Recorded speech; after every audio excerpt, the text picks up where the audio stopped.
Hi guys, welcome back to my channel. Today, let's talk a little bit about picking your thesis project and what that process looks like.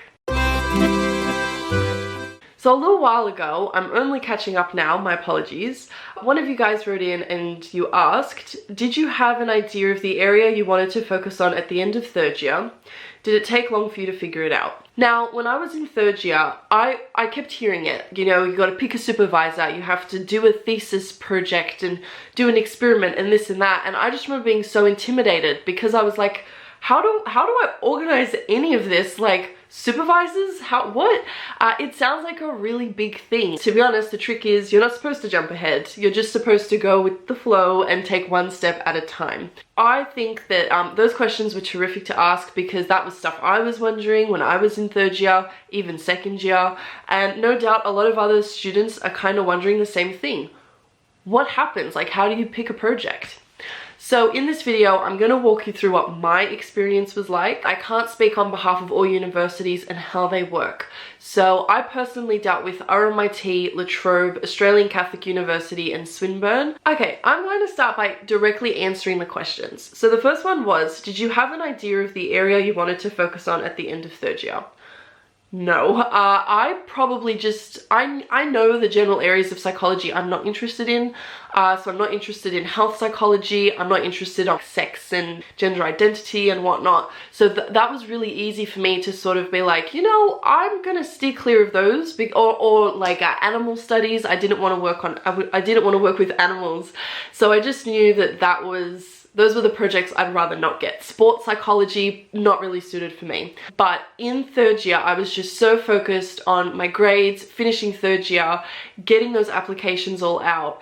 And I guess for me, because honors wasn't a guarantee, because it is competitive, I figured like I'll just wait to see who accepts me and then take it from there. So that was very much my mindset, and to be honest, that served me well, I think. Like, I didn't really have much trouble navigating that approach. So basically, to answer that question, I didn't stress too much because I already had enough to stress about. So no, I did not know the area that I wanted to go into. The second question was, did it take long for you to figure it out? When I got accepted into a university, typically what they do is they will supply you with a list of projects. Now, these can be preset projects, these can just be like rough ideas of what a particular supervisor wants to work on. And what I would do is I would go through the list, I would see if anything appealed to me, or I would see what appealed to me the most, and I would try to work it out from there. Now, with Australian Catholic University in 2021, it didn't work for me because all their projects were actually, funnily enough, based on things like sexuality. And I kind of was like, ooh, I feel a bit stuck because I'm not interested in this field. But yes, I did find that like ACU selection was a little bit limited, and I wasn't quite satisfied with that. So then I immediately took the La Trobe offer, and La Trobe did it very quickly where they supplied a list of projects for that year. And also, like, some supervisors, again, they didn't have a set project, they just were like, hey, I like looking into illusions. And then from there you would just fill out ranking who you want the most to the least, submit that, and then they would set up interviews for you. Now, that's the thing, when you're picking a project, it's also really important that you gel with the supervisor. Like, it could be a really great project, but maybe the supervisor's personality is just not something that you can relate to or you can work with. It's probably easier to start with at your home university where you've done your 3-year bachelor degree. You probably have a very good idea of the different professors and what they supervise in honors. So I did my 3-year degree at RMIT. And I already knew which supervisors, potential supervisors, I would want to organize interviews with. And that would have totally just been up to me to email them. I didn't have to wait for applications. I didn't have to wait to get accepted. I just would have had to have been like, hey, such and such, I'm applying for honors and I'd love to discuss the possibility of working together. So for your home university, that's probably a lot easier to navigate. At ACU, they did it a bit different. They actually had a specific date where all the supervisors would give a talk, and then from there you could like pick who you wanted one-on-one interviews with, which was helpful, right? You had dates to go by, you sort of like had a timeline to work with, you didn't feel in the dark. Swinburne kind of stressed me out the most. There was no information when I enrolled about when I would receive a list of projects. I also think at the time, I remember it being a case of like, I definitely had to go out and sort of email supervisors and find out what was happening.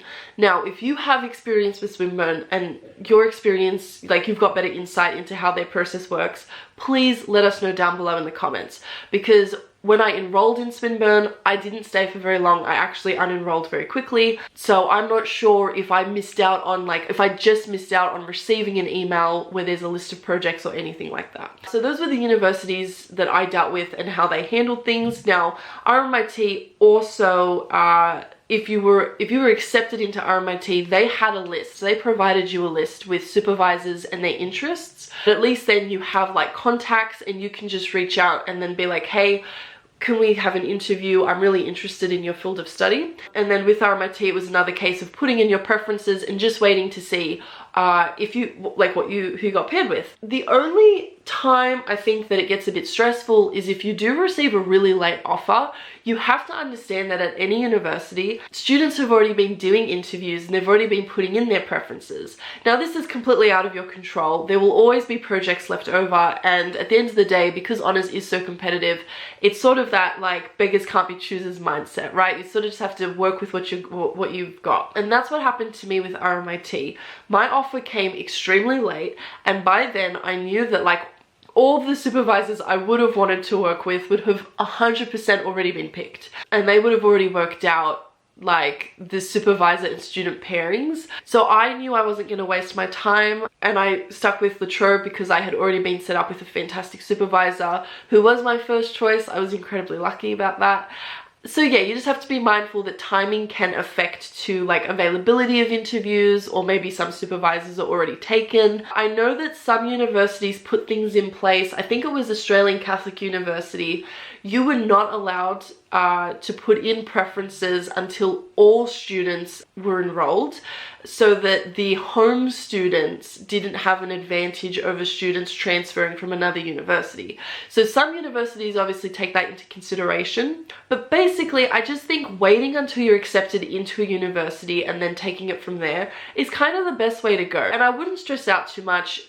A lot of universities do try to make it very organized. Like I said, you'll receive a list of some kind of supervisors and their interests, and just take it from there. Just take a look at what they're offering. And, you know, I think it's really important with these processes to remember that you can only control so much. You can only be on top of it so much. You've got a lot of students who are in the same boat. They all want the perfect project for them. My only advice is to definitely pay attention to the supervisor in the interview. You know, try to get a sense of maybe the sort of work ethic they have, what sort of students they like to work with. You know, do they have a more humorous side to them? Are they a more serious person? How does that work for you? You know, I was aware of an RMIT professor who was very sort of like harsh, and you know, in honours you have to be independent. Everything's sort of on you. He had that type of mindset. Now that's someone I wouldn't work very well with, because at the end of the day, I kind of like to be micromanaged a little bit. You know, you always need a good balance, but I need a supervisor who's kind of like so keen on, you know, the project that they're doing that even they get involved in it. And that's the supervisor I ended up working with. So yeah, just please take into consideration that maybe something looks good on paper, like a particular project, but if the interview doesn't feel right, maybe then consider like another project. Obviously it's very tough because when you go into a university, you don't know any of the professors. So it's sort of like you're like in the dark, you know, just trying to feel your way around. But you know, again, there's only so much of that that's in your control. In terms of picking a topic, I actually did a neuropsychology thesis, and that's something that I never would have thought that I would have done. I was looking at autism and visual perception and illusions, and you know, that was such a terrific, very, very lucky project to get. But that's also why I don't think you should sort of go in with blinders on, like, oh no, like I want to specifically work with something on bipolar disorder, for example, because projects might pop up that you sit there and you're like, oh, I never thought of that before. I remember seeing a potential project that was to do with the psychological effects of different metals. Who thinks of that? Like, I would not have thought of that. So that's why I don't think in third year you should stress too much about like, what type of paper am I going to write? What experiment should I do? Blah, blah, blah, blah, blah. If you had a different experience down below, please let all of us know. To my knowledge, right now, that is all I can sort of offer. It's a very quick process, if I'm honest, because like offers go out in January and they start you know, like honors sort of starts at the end of February. That's when me and my supervisor already were sort of chucking around ideas about projects and this and that. So the process is a very quick one, and I do believe a lot of universities will walk you through it. And you know, if you ever need help at any university, just reach out to the psychology department. Asking questions is the best way to go. If it's Swinburne, for example, like I said, if you get accepted and you're trying to find a list of supervisors and you can't, email the psychology department. You know, could you please supply me a list with potential supervisors and projects? And they'll probably turn around and be like, oh no, it's all good, like we're gonna send one out later this week. So just communicate. I think things always feel a lot worse when we're like just trying to sort everything out by ourselves and we're not really talking about it or opening up. Trust me, the process really isn't as scary as it seems when you're in third year, and I think that you guys will navigate it with ease. Any other questions, just leave them below and I will address them. Again, thank you to the viewer who wrote in, because that was a terrific thing to kind of sit down and discuss. I hope you guys found this helpful, and I will see you next time. Please be sure to hit that thumbs up button if you enjoyed this video, contribute below with your own experiences or your own concerns, worries, questions, etc.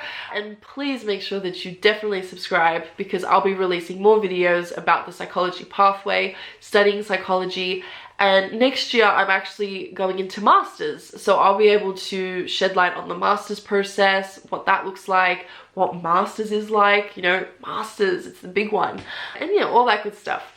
Alright, take care and see you next time. Bye!